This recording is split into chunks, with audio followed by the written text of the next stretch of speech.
3 years of civil war in Syria has cost over 100,000 lives. International community's efforts to end the war have so far been fruitless. Are we looking at a long, drawn-out conflict, or is there an end in sight? Find out next on The Line.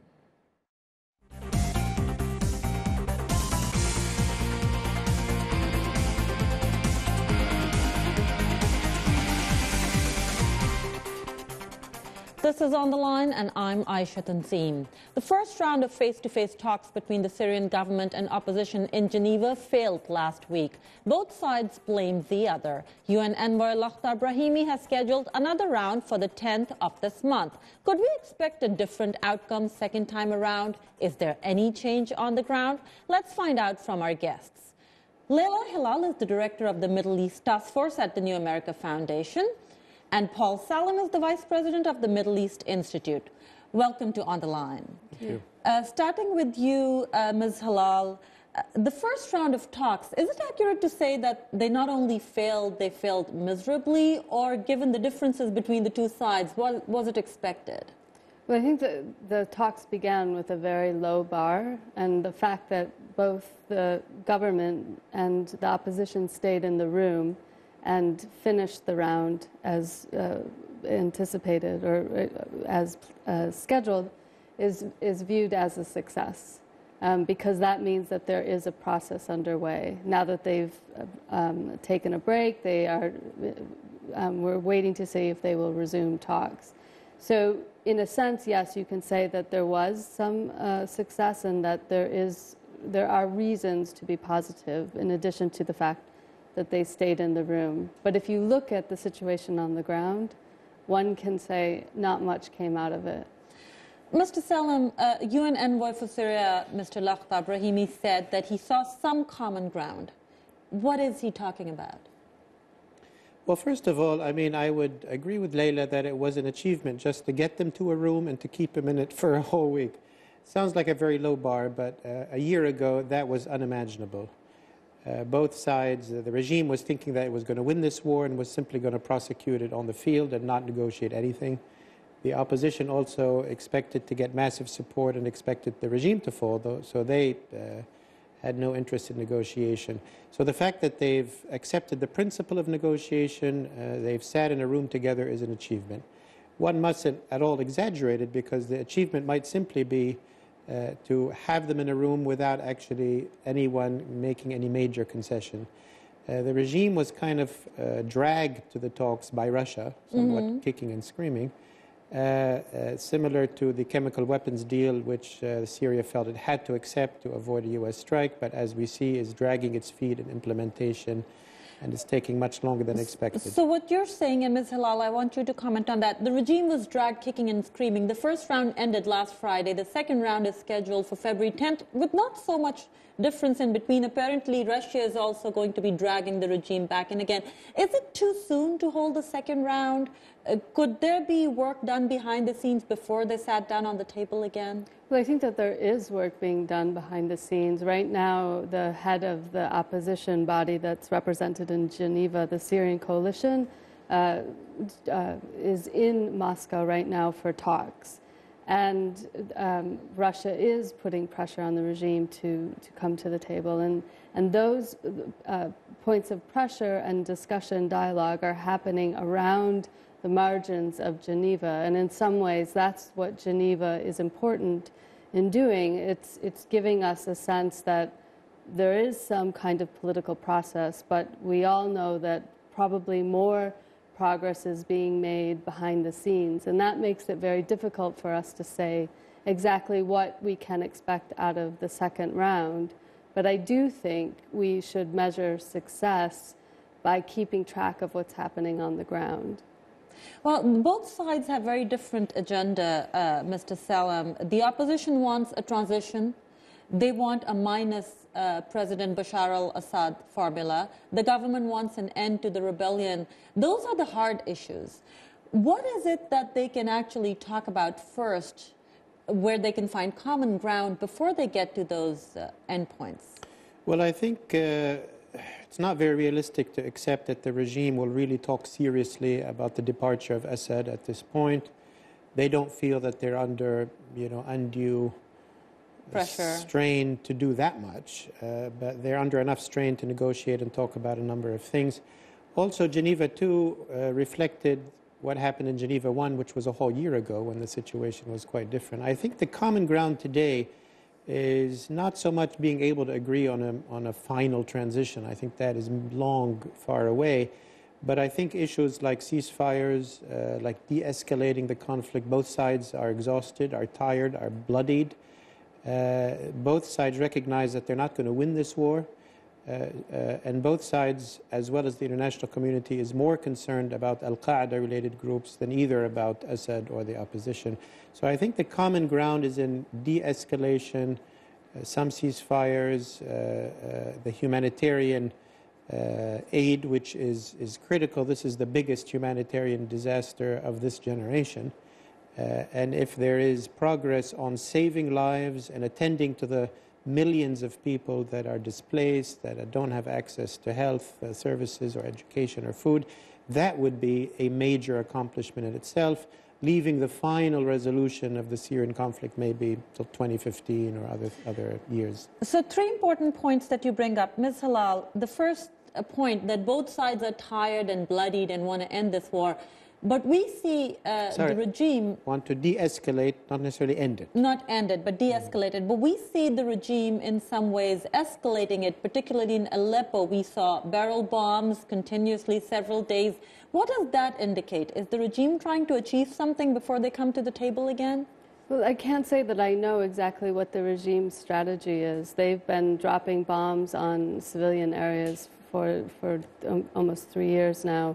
The intensification in Aleppo may be linked to the fact that it is an area that is an opposition stronghold, and they want to either pressure the opposition to make more concessions and or try to gain back more territory because the city is divided between regime-controlled and opposition-controlled, and they're attacking now opposition-controlled areas. So they could be attempting to gain more leverage. But the fact that we saw so little come out of the first round of the Geneva talks, it makes me skeptical to say that they have a grand strategy in mind, because I don't expect that we will see the next week of talks produce any major outcomes. You may have small agreements on ceasefires in certain areas or increased humanitarian access, but it's not as if the front lines that are drawn on the ground today or tomorrow. So if you're talking about humanitarian assistance, they made an agreement on homes, and that hasn't come through. Why not, Ms. Hilal? Well, they couldn't agree exactly on the process for access. The opposition wanted aid just to go in. The international community, for the most part, supported that process. The regime asked for the people to be evacuated, and the opposition was worried that that meant that the regime then would capture people and detain. So there was not an exact agreement on how to get humanitarian access in Homs. And then the aid convoy that they had lined up never got in. On the other hand, in Yarmouk camp, which is also under siege, there has been some progress in getting humanitarian aid into the people. So it appears that the regime may be willing to show that it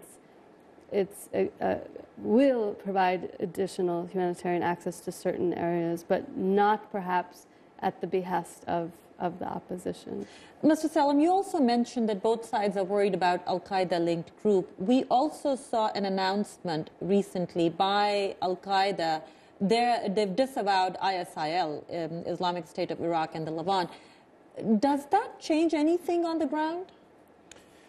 No, I don't think it changes anything. It changes anything directly as relates to the Geneva process and the bigger picture there. But it is very significant in terms of the apparent infighting in al-Qaeda and different al-Qaeda leaderships. Whether it will weaken the Islamic State of Iraq and the Levant in the coming weeks, we will see, or whether it will be able to continue without al-Qaeda official sponsorship, that is something obviously to be watched. much of Syria, whether it's with the Islamic State of Iraq and Levant or Jabhat al-Nusra, there's a big issue about how to deal with that moving forward. What is the U.S. position on that? What is the Russian position? What is the position of the FSA and the regular, the opposition that was in Geneva? And this is what has changed the Syrian conflict from a binary conflict to a three-way conflict, and has also changed U.S. policy effectively on that conflict. And I want to come to all of those questions, but we need to take a short break. We'll be right back. Voice of America. 1,500 hours of news and information. Educational and cultural programming to more than 134 million people worldwide each week. Listen to us on radio. Watch us on television. Follow us on Facebook or Twitter. And through your mobile device. VOA. We're dynamic and consistent in bringing you the most reliable information in 43 languages. Tune in. Tune in.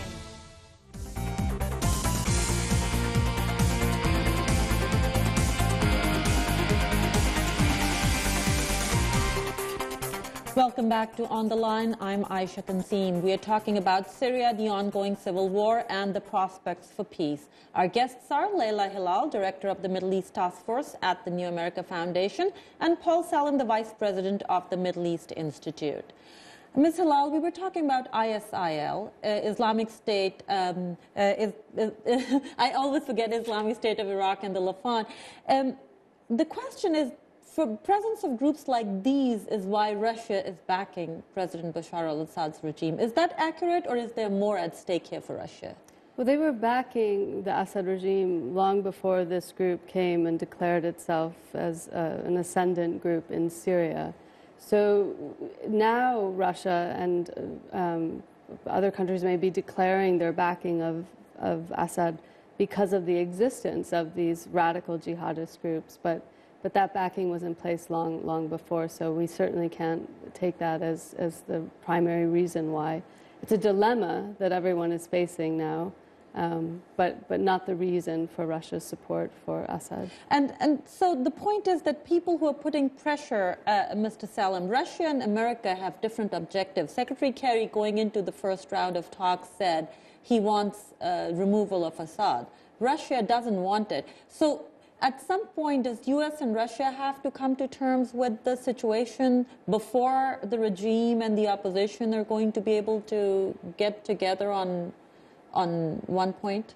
Well, they have. I mean, the U.S. position has actually moved quite closer to the Russian position. They're not exactly in the same place. But when the uprising in Syria started, it was a pro-democracy uprising.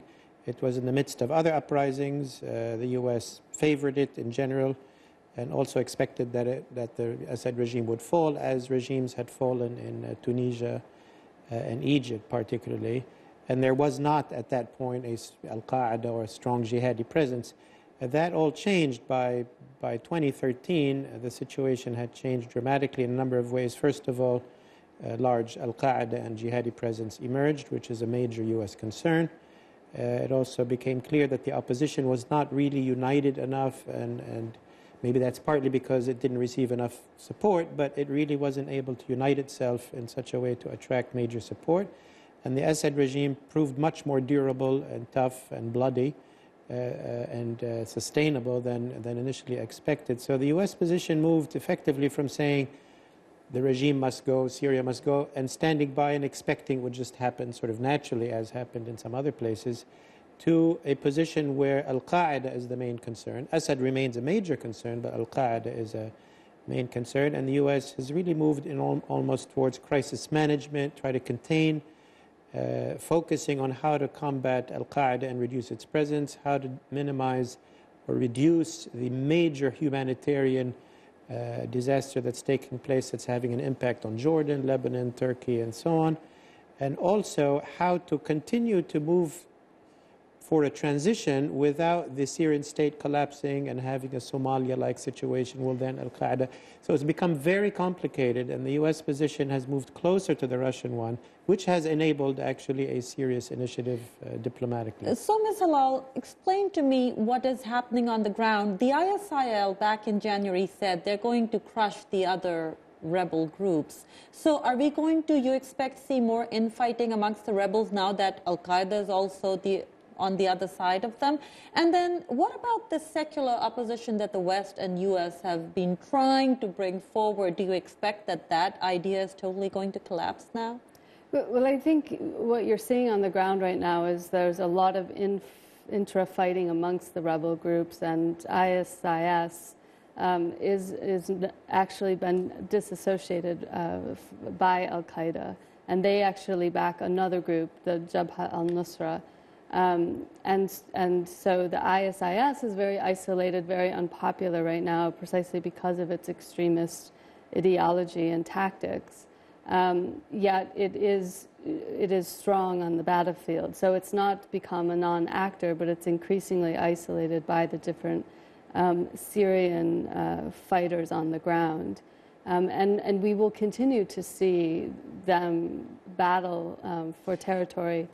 So at this point, we see a lot of jihadi elements fighting in Syria, but there are also secular elements that the West is backing.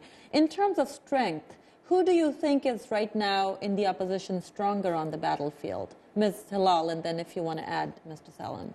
Well, I think that that's the million-dollar question that not everyone can say precisely, because we don't have large inside presence in Syria, and the situation is so fluid. And I think rather than looking at the situation as who are the fighters that are secular and who are Islamists, we need to divide it between who are the fighters that are fighting a nationalist cause, and who are those that are fighting for the establishment of Islamic caliphate, right, such as the a ISIS. global jihadi cause. And I think that the nationalist fighters do have the upper hand right now. They have the upper hand because they have the majority support of any of the Syrian people, and they are very prominent on the battlefield.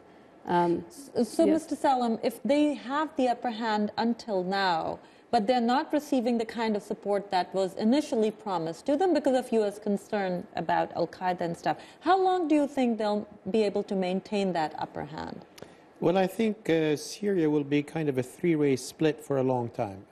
I think the opposition that went to Geneva, that's represented there, will continue to dominate many regions of Syria. I think, unlike ISIS, this opposition has a political future, has a political way forward. Their presence and performance in Geneva, I think, gave them a boost, that they are taken seriously internationally. They performed well. They are likely to get more support in the coming weeks. Secretary Kerry just mentioned yesterday that he's going to lobby for more serious support. Also, there's beginning to be a regional international pivot against Al-Qaeda now that it's emerged, from the Iraqi side, from the Syrian side, also from Gulf countries who support a lot of Islamic groups, but they do not support Al-Qaeda. So I think Al-Qaeda, which emerged at a sort of a moment in this conflict, almost before anybody could pay attention, now has drawn so much attention that it will begin to, reduce its footprint. So what you're saying is that countries like Saudi Arabia, who were mad at the U.S. for not bringing President Assad down, and who were supporting the opposition groups in Syria, are still not supporting these very extreme That's groups. correct. They've set up, an Islamic group of Islamic militias and are supporting them. These are not the Al-Qaeda groups. They're part of the nationalist fight, but they're in the Islamist spectrum of political views. And they are getting support, and I expect other support to come to the Free Syrian Army in a more substantial way in the coming weeks as part of this pressure and counter-pressure on the Assad regime. Here's a question. Initially, when they got together, even for Geneva I and Geneva II, there was a complaint that the parties backed by the West were from outside. It was the opposition that was getting, that was not Syrians. Do you think that Syrians have now accepted them as the legitimate force that they support? Well, I do think that they have gained in legitimacy through the first week of the Geneva talks. Whether it was intended or not, that's one of the outcomes, and that's one of the points of success. There's still an external opposition force. There's still, they don't necessarily control the major fighters on the ground. including the nationalist ones. But the majority of Syrians want to see a de-escalation of conflict. They want the fighting to end. They want to be able to go home if they're displaced. And so they are hoping that the opposition, no matter who they are, in Geneva can deliver a result for them. And as Dr. Salem said, the fact that they were professional and strong and consistent in their positions in Geneva means that they probably have more support from the common person now than they did before. So we're expecting a long conflict, a bloodied and drawn-out conflict. Do you expect, at least in the second round of talks, some agreements on the delivery of aid to key areas? Yeah, I do. I mean, I think indeed this conflict might go on for a decade. We have to think long-term. I'm not at all surprised that the Assad regime, its bargaining approach is to escalate as much as possible and only to give very minor concessions as a result of extreme pressure. So I'm not surprised at the trajectory of how this is going, but I know from US, European, Russian, and other regional players that there will be a lot of attention on humanitarian issues, and I expect that the Syrian regime will give small concessions here and there. Hopefully that will, snowball into more concessions, at least on the humanitarian side, while the political transition might take much longer. Well, as you said, it's going to be a long conflict. I'm sure we'll be talking about it much, much more, but our time today is up. I want to thank our guest, Leila Hilal, Director of the Middle East Task Force at the New America Foundation, and Paul Salem, the Vice President of the Middle East Institute. And thank you for joining us. Please send us your questions or comments or watch our past shows on our website, voanews.com/ontheline. We look forward to hearing from you and hope you'll join us again next week for another episode of On the Line.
When John, Paul, George and Ringo arrived in New York's Kennedy Airport in February 1964, they were met by 3,000 screaming teenagers.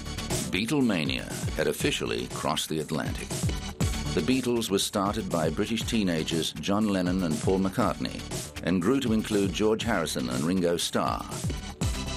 Their first single, Love Me Do, went to number 17 on the British charts, and the second, Please Please Me, shot to number 2.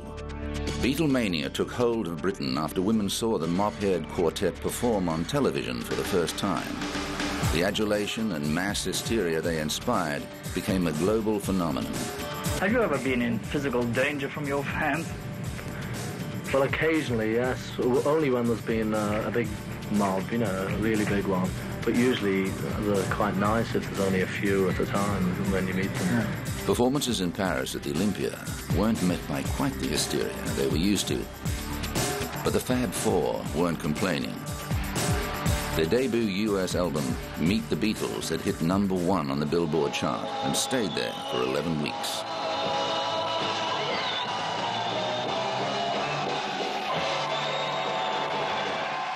They're funny, you see. There were more boys than girls, and we missed the good old screams. But, there were quite a lot of shouts. But you mean they actually listen to you? That's the difference, is it? Yeah. The publicity machine kicked into top gear, and soon the boys couldn't visit a sweet shop without being mobbed. Sometimes their concerts provoked full-scale riots. They even met royalty. But through it all, the lads stayed irreverent, funny, and down to earth. Many commentators dismissed them as a teenage fad, but the Lennon-McCartney songwriting collaboration proved to be musical gold. Just 3 years after the release of their first single, the Beatles were appointed members of the British Empire. They were sent from the Prime Minister at Downing Street to our manager's office, and they were delivered from there to Twickenham, where we were filming. The day later, we just found them, and we thought we were being called up to the army. And then we opened them, and we found out we weren't. Despite Britain's crippling tax laws, the Beatles were well on their way to becoming very wealthy men, something they were happy to send up in a news interview when they returned from their US tour. I hear anyway that the four of you are going to be millionaires by the end of the year. Oh, that's nice. Have you had time to actually spend this money? What money? He said. Doesn't he give any to you? No. You seen that car of his? As the 60s wore on, the fresh-faced, humorous Liverpudlian lads changed their image and started sporting long locks, facial hair and jewellery. The music became darker and more complex, and Eastern mysticism played a major influence. Cracks began to appear in the group, resulting from drug use and creative differences. Finally, John's involvement with artist Yoko Ono set the stage for the end of the Beatles. I mean, we have a laugh. We think it's funny that the front page news should be the fact that two people went to bed on their honeymoon. We see the funny side of it. And that in Vienna, which is a pretty square place, there's all these beautiful photographs of microphones being held to a bag, you know, to wait for the bag to speak. It's rather nice. But we're serious about the peace bit, you know. And as we said here in Amsterdam, the laughs, if we make people laugh, that's enough, you know. John and Yoko devoted themselves to convincing people to give peace a chance, and all four Beatles launched themselves as solo artists. In 1971, the Beatles officially disbanded.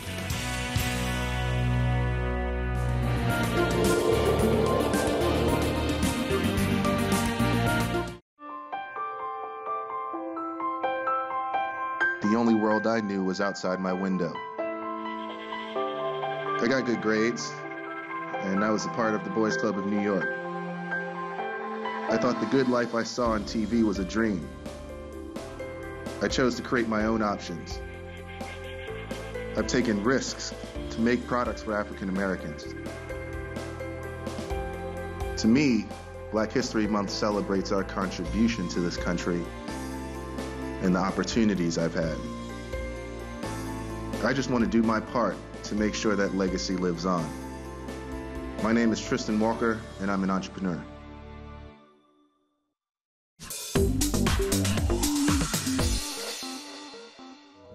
Welcome to English in a Minute. If you have ever heard people saying goodbye in American English, you probably have heard this. Make sure to stay in touch. People who don't see each other often like to find ways to stay in touch. But what does that mean? It was great to see you at the class reunion. Now make sure to stay in touch. I want to talk to you before our next reunion. I will. I'll stay in touch, and I'll call you sometime next week.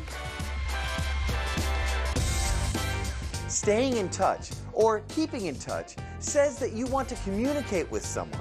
It means you want to keep in contact, maybe by phone or email, even though you don't see that person often. Make sure to stay in touch. And that's English in a Minute.